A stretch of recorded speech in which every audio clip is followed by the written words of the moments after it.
I think he wants to make an impact on the world. I think he wants to leave a mark. I think he wants to leave a scar on the world. Hi, man. It's nice to meet you. I think you've been doing fantastic work in this, and also I know you've been doing a ton of press. So thank you for your time, man. Oh, thank you for having me.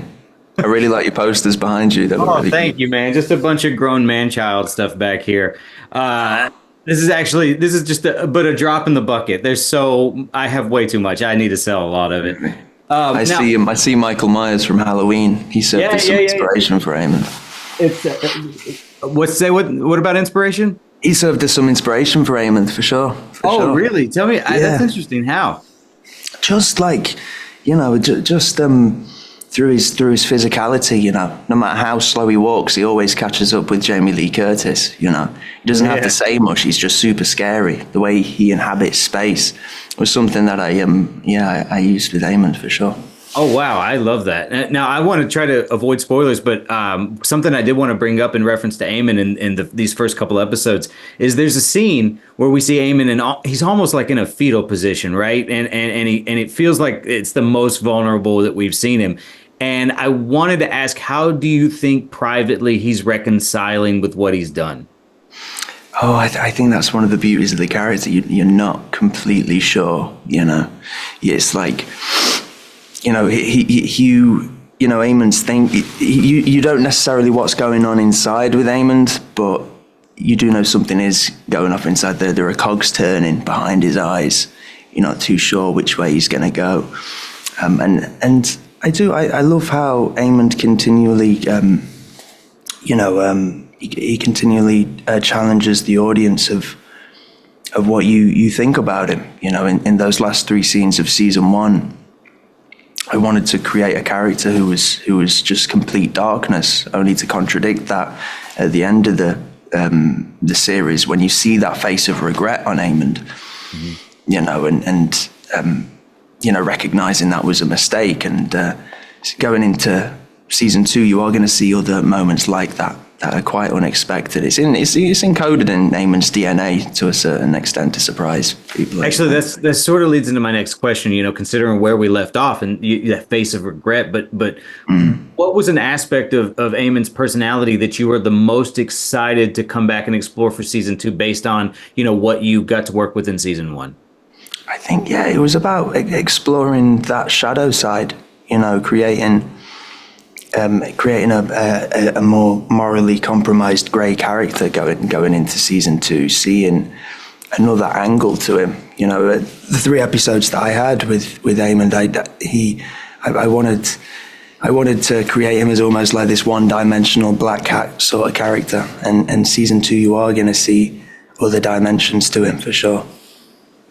Well, it's one thing that I think that Game of Thrones specifically has always done so well, is taking these characters that you think you absolutely hate, right? You think they're the worst, and then somehow, I think of like Jaime from the first, from the original Game of Thrones, and how you never thought you would like that guy, and then it completely turns by the end.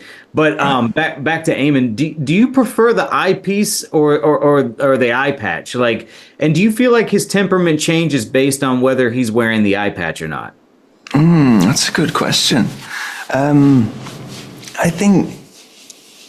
love the eye patch. That's probably my favorite prop on the show for sure. When that eye patch goes on, it really, it kind of makes it a little more claustrophobic for me, and it's not how, it's like the cherry on top when it comes, working on the show is such a transformative experience for me as an actor, from the costume and the hair and makeup, and like I was saying, the eye patch is the cherry on top. Which do I think looks more badass, the gemstone or the eye patch? It's got to be the gemstone for sure. The gemstone looks cool, but there is something about the eye patch that just rings villainous. Now, you spent a lot of time as Osfer involved in a struggle for the throne on the Last Kingdom, and now you're involved in another struggle for the throne. So if you had to personally get involved with one of those 2 wars for succession, which one of those 2 do you think you'd most likely survive in? Oh, God, both of them aren't pretty, for sure. You just don't want to be on the losing side. You know, you want to make sure you're on the winning side. Now, when you were initially cast, did you immediately wiki Aemond's bio from the books, or do you prefer as an actor to not know what happens to him? I picked up the book and I wanted to. I read from the beginning of the book all the way through to where series 2 finishes, so to speak. So I've still got a little bit left to do. Yeah. But I want to save that, you know. Yeah. Now, if you could have Aemond interact with any of the original characters from Game of Thrones, who do you think would be the most interesting for Aemond to have a dialogue with? I haven't seen the original Game of Thrones. Oh, man. I know. Yeah, I have a confession to make. I've never seen it, and I didn't want to watch it going into this role because I didn't want it to inform my decisions in any way, shape, or form. You know, whether it be consciously or subconsciously, I wanted to bring something fresh. Aemond is a one of a kind, you know. Yeah, absolutely. Now, just for fun, if you had a dragon, what would you name it? What would Ewan name it? That's a good question. I mean, Vhagar takes some beating, right? Like, she really is. I'd probably just keep Vhagar. She doesn't cope very well when she's jealous. Yeah. Mm-hmm. That's a great way to put it.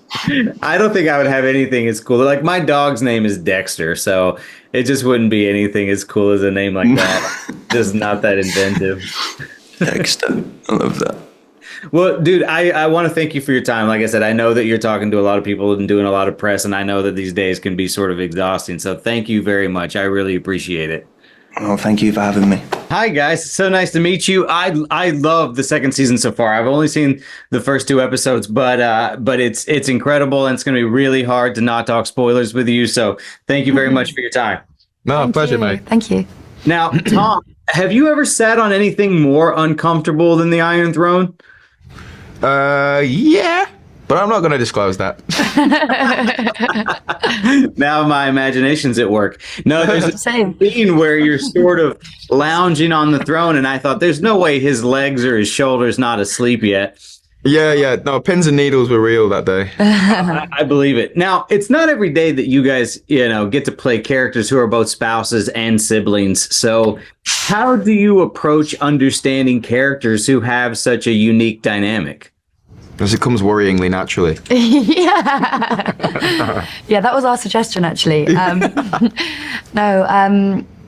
I think you just, you sort of just very early on, you just accept, this is what's normal around these parts. Mm-hmm. And then you just go from there. For me, it's almost like more effective, more heartbreaking that, not only as siblings, but also as parents and lovers, married couple, definitely not lovers. Quite the opposite. At least lovers a couple of times, but yeah. Well, yeah, I guess we're going to talk technically. Yeah. I would say that it's almost more heartbreaking that with all of that in common, they can't find this common ground. Yeah. And they can't be there for each other when they are actually the only people that understand what they're going through. Yeah. Yeah. No, that's a great answer. Now, considering where we left off last season and where it's leading into, what was the most surprising or maybe unexpected development for Aegon or Helena that you were the most excited to come back and explore for season 2? I think I was keen to investigate his vulnerable side and see, really dive into his fragilities and his sort of boyishness. People often make the comment that Aegon is a villain or a psychopath and all that sort of stuff, and I can see why they might say that, but I see him more as a tragedy. He's a very, very sad story, and I've fallen completely in love with him, and just want to hug him and make him feel better. Oh. So yeah, I've been really wanting to investigate that side of things rather than the villainous side, the cold, calculated, sadistic, all that stuff that comes naturally. It's between the lines. Yeah, definitely. No, I mean, I agree with you too, because I think there are definitely moments when you see like he's trying to be a good king, in this, and it's kind of sad when that rug gets pulled out from underneath him in a way. Yeah, no, he's not allowed. Yeah. Now, Tom, you fought Timothy Chalamet in Duel to the Death King and you lost, but how do you think Aegon would fare if he got to take a crack at Henry? Yeah, I mean, Hotspur is definitely a better fighter than Aegon would be. But I think Aegon, he wouldn't play by the rules. He'd be gouging eyes and biting. Not the moneymaker. Let Timothy Chalamet keep his eyes. It'd be biting, using his teeth, getting involved. I think you guys touched upon this a little bit, but something that I wanted to ask, I mean, especially how you talk about how it's tragic because they can't lean on each other, but how do Blank and Aegon's individual ambitions sort of impact their relationship, especially in season 2? Ooh. Do you want to take that one? No. Okay.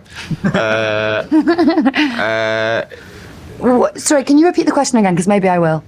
Yeah, just sort of, I was just curious. I mean, kind of adding on to what you guys said about how they're unable to lean on one another, considering the only person the only people that are going through this experience, how do their individual ambitions, sort of impact what their relationship is going to be like moving forward? I see. I thought you said, didn't know you said ambitions. That's interesting. I think both of them have, well, I don't want to speak for Phia, but Aegon has tunnel vision now on exacting revenge. That's all he wants. There's a line in one of the trailers, the dignity, I want revenge, and that sort of kind of is the headline for the rest of his character arc for season 2. We've literally got it on a cap. Yeah, we do. So yeah, I think his focus keeps him driven and keeps him from it doesn't keep him from completely spiraling. They both do in their own way, I think. I feel like a big problem in the family is this thing of like ambition being a quality that is perhaps more celebrated than other famous qualities that are good in families, like communication and stuff. I feel like it kind of makes sense for Aegon. I don't want to speak for you, obviously, but like something to do with this having felt useless your whole life, and now actually it's the worst. It's like the worst time, and it's you wouldn't ever ask for it, but like it is a really strong sense of purpose and meaning. But I think that all of that thing, it's this thing of this ambition is what lets things like this happen. So it's sort of a vicious cycle of ambition. That's the root of the whole issue in a way. Yeah, that's what causes wars, isn't it, really? Yeah. Now, when both of you were initially cast, did you immediately wiki your character's bio from the books, or as actors, do you prefer not knowing what happens to them? I was intrigued. I wanted to know what I was signing up for. And then I remember going on one of our first days. In fact, I wasn't even on set that day. I was just there to speak with Ryan and Ryan Condal and Miguel Sapochnik back in season 1. And they sat me down in the trailer and gave me a play-by-play of where Aegon goes and how it ends up, and it's kind of to get me excited and to sort of bring me on board with the idea that it was going to be a lot and going to be a lot of work, and whether I was ready for it. And I immediately got hooked on the story. Went and read the book, and I just realised that what goes on with Aegon this season is so exciting. I mean, for the viewers, I just got really excited. Yeah. Well, we all do. Everyone goes on a mad journey.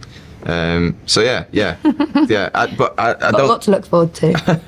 Don't like to overthink it though. Just keep, like Phia was saying before, keep it kind of present in the moment, organic, and allow the moment to sort of take you rather than planning it, Right. Yeah. Well, amazing. I can't wait to check out the rest of the season. So thank you very much for your time, guys. Thanks, mate. Thank you. Hey, Harry, it's nice to meet you, man. Hey, Chris, it's nice to meet you. So I love the show so far, dude. I've only seen the first 2 episodes. Yeah. It's going to be really hard to talk about this without spoilers, so I apologize in advance for some surface level questions. Do you think it's fair to say that Jace and Baela might have the weirdest family tree of any characters in TV history? I mean, it's very incest, isn't it? I suppose that could be deemed as weird, which it is weird. But yeah, no, it's definitely complicated. I know if I was asked the whole family tree right now, I think that would at least take half an hour. So it can get quite complicated, and it is definitely weird. I mean, Baela is his half sister. So yeah, I think I'm a little confused on that because I feel like they're like cousins. Oh, and also step siblings, and then they're stepsister, yeah. So there's like a lot, but they're cousins also, right? Yeah. so it's a lot. Now, speaking of which, considering you guys are like betrothed and step siblings, cousins, how do you navigate portraying like such a complex relationship on screen? Well, I think I've actually found it quite easy. I can't speak for Bethany, but I'm sure she'd say the same. But because me and Bethany get on so well in real life, this whole thing with Jace and Baela this season is they really understand each other because they're both going through grief. And, Baela is the only person that will really confide in Jace, and Jace is the only person who will open up to Baela. So it works both ways, really. And I think they're a great couple, and we've really had chance to sort of experiment this season with different emotional journeys, and I cannot wait for people to see their finished product because me and Bethany have worked very hard on this. So I hope people enjoy what we've done and enjoying watching Jace and Baela grow up on screen and maturing this season. Yeah, no, speaking of, that sort of leads to my next question, which is, considering where we left off last season, what was the most maybe surprising or unexpected development for Jace and Baela that you were the most excited to come back and explore for this season? I think... I'm trying to think of what I can and can't say here, because if I tell you a surprise, it wouldn't be a surprise, would it? But yeah, I think the most important thing for me was to see the change of Jace turning from a boy into a man, and you really get to see them two sort of mature together and help each other mature. And I feel like that's really interesting because Jace and Baela are actually more mature than some of the adults, which I think is quite a funny concept. But I do believe they both truly love each other. Like even going back to season 1, when little Jace held little Baela's hand in the funeral, they've always had that spot for each other. It wasn't like there was forced and was like them two have to be together. They're betrothed, not like a certain Helena and Aegon. But they do genuinely, I think, have a soft spot for each other, and they do love each other. But that's what I think makes it so special. Right, and there's clearly a very, almost sweet history there between the two of them. Yeah. Now, when you were initially cast as Jace, did you immediately wiki his bio from the books, or do you prefer as an actor not knowing what happens to him? I did the first option. I did my research pretty much straight away. I got to work having a look at synopsis and stuff. But some people in the cast say they've done completely different and haven't read it, which is completely understandable. I just wanted to merge what the fans think and what is already written. So I can, because when somebody reads a book, everybody's got their own idea of what a character is going to be like. And I'm obviously not going to get it pinpoint, and if I have, that's really great actually. Yeah, I wanted to merge the fans' ideas and obviously what was already written by George, and hopefully that the final product is good, really. Now, speaking to that, when you initially read the book and saw that, was there anything about Jace that you were surprised to discover once you started playing him? And as you've filmed a season and now you filmed season 2, was there any maybe personality aspect or something to him that you were sort of taken aback by, and you were like, I didn't know that about him when I first read about him? Just his sheer amount of determination. I kind of. There was this quote I saw which George wrote, which was about Jace, and that he would have been amazing on the Iron Throne. I can't remember the exact words, but it's true. I didn't realise how sort of an important role Jace plays in all of this, you know? In season 1, he's kind of the kid in the background, but now he's really trying to take the reins and, you know, be important, and prove himself, which is what he's been trying to do his whole life. Now, one thing I want to ask you about was you started out doing a lot of fantasy work with Gallivant, and then you even voiced a Dragon Quest character. And, you know, now coming back to fantasy with House of the Dragon, you know, is there another big fantasy franchise that you'd like to be a part of once House of the Dragon is over? You know what? I forgot about all of that. I've been asked so many times today, have you ever done fantasy before? And I've been saying no. So I forgot I even did that. Any fantasy, I'd like to do a completely new fantasy realm. I don't know what really, but I'd like to revisit fantasy and sort of start it off. But yeah, no, that's a good question. I'll have to have a proper think about that. But maybe a new concept will come in, and I'll do a fantasy movie series or something like that. But I would absolutely love to. Also, what a great problem to have that you've gotten so much work that you forgot about your other fantasy work. It's not even that. It's just I was so young. Obviously, during Gallivant, I can't even remember how old I was. I think I must have been nine-ish, and I'm 20 now. So yeah, Gallivant, and then I do remember doing Dragon Quest, and I haven't played that game though. The two ones I remember doing is Assassin's Creed Syndicate and Dragon's Quest. So I need to play both of those, I guess. But Gallivant I haven't seen in years. That's why I've forgotten about it. No worries. I mean, I won't tell anybody. Now, if you could have Jace interact with any character from the original Game of Thrones, who do you think would be the most interesting dialogue for him?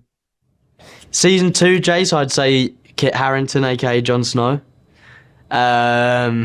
Just because they look similar with the hair, and I feel like there's a still of me and Tom Taylor. If you took Tom Taylor out of it and put Jon Snow there, I feel like that would be that would look really, really cool. But yeah, I feel like they'd have a lot to talk about. They're connected in a way, really. They're both bastards, so they would get along very well. They'd confide in each other's feelings about being bastards. But yeah, no, I'd say Jon Snow. I feel like that's a really easy answer, actually. Yeah, there's nothing like some good old-fashioned bastard commiserating. Hey, thank you so much for your time, man. I really thank you very much. Hello, sir. It's nice to meet you. Hey, Chris. Nice to meet you. I like your wall. Oh, thanks very much. It's just a lot of grown man-child stuff back here, man. That's all good, man. It's all good.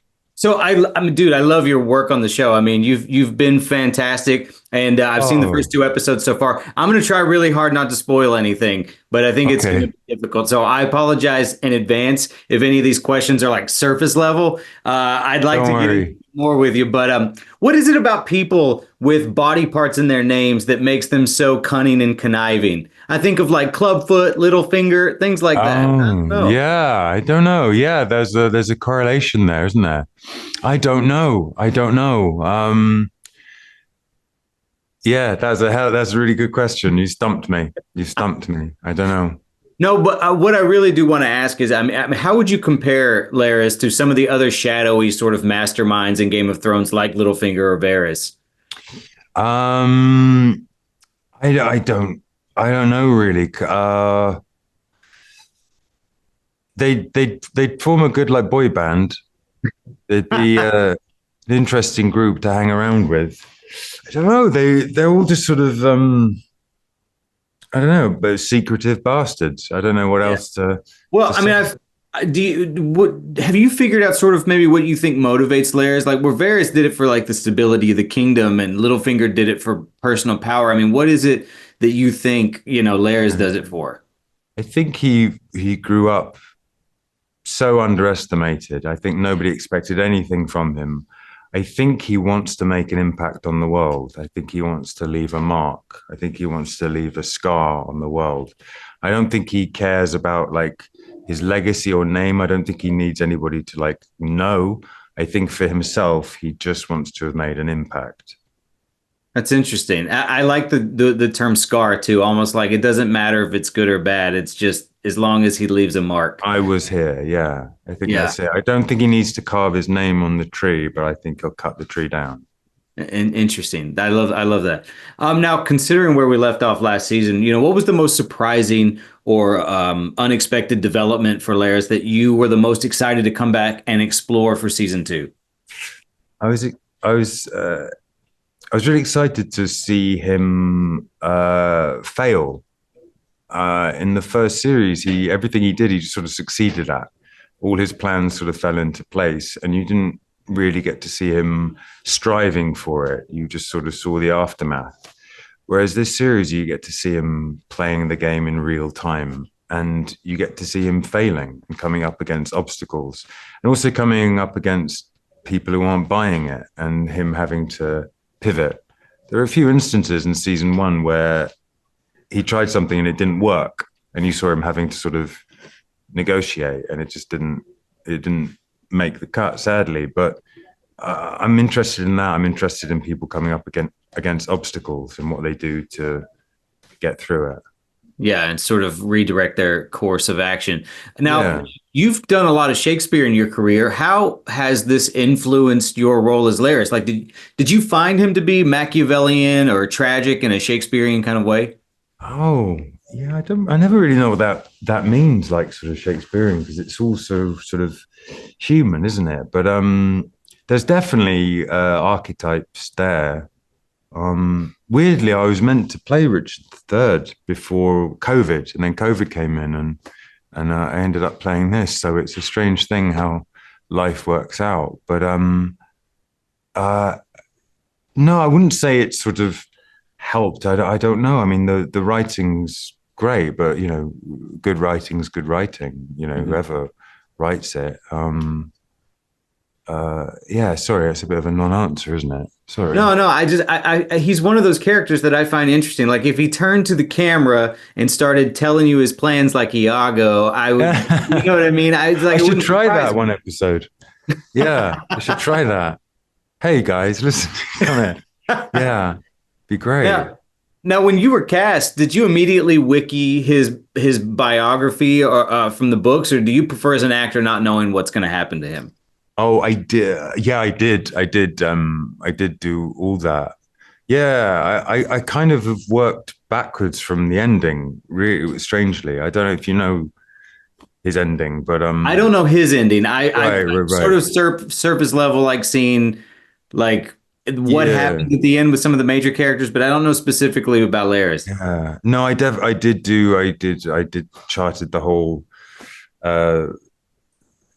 yeah, but then again, it doesn't really matter because who knows what they're going to keep, and they might change stuff and everything. So I don't feel like it's like solidified anything for me. I thought it was just interesting to see what it did to my imagination, to sort of yeah, because I would imagine too that the devil's in the details a little bit, which I think that you're missing some of the context, right? Like when you just see like the overarching, like this is what happened. Yeah. It was just to get a sort of idea of the general sweep of the character's life. But obviously, that's before our writers, get their grubby hands on it and flash it out and change it up and sort of. Now, maybe you've already answered this because you've already mentioned the fantastic boy band. But if you could have Laris interact with any character from the original Game of Thrones, who do you think would be the most interesting to have like maybe a dialogue with? Maybe Varys. They could sort of Varys and Laris, sort of like Tweedledum, Tweedledee thing. That's a great wrestling tag team. Yeah, it was a great Varys and Laris. Yeah, definitely. Now, bringing it back to the original Game of Thrones, like as a fan, before it ended, who did you think was going to win the Iron Throne? No, I didn't watch it. Okay. No. Sadly, sorry. No, it's okay. And this is just for fun, but if you had a dragon, what would you think you'd name it? Oh, I had this the other day. Alan. Alan? Yeah. Why? Where does Alan come from? Imagine having a dragon called Alan. It'd be hilarious. I was in a park and I saw someone and their dog was called Alan, and just animals with very, very human names is just quite funny. So I imagine a dragon called Alan. Yeah, Alan. What would you call your dragon? I don't know. I have a dog. I named him Dexter after the fictional serial killer. So That's a good name though. That's a good name that's a good name for a dragon too, maybe. Yeah, and it's a good name for a serial killer. Yeah, it's just a good name all around, really, isn't it? The first thing I think of Alan is like after Alan Rickman. So I imagine that's either way. I like that name. No spoilers. Last question for you, but if you had to pick, what would be your absolute favorite episode this season? They're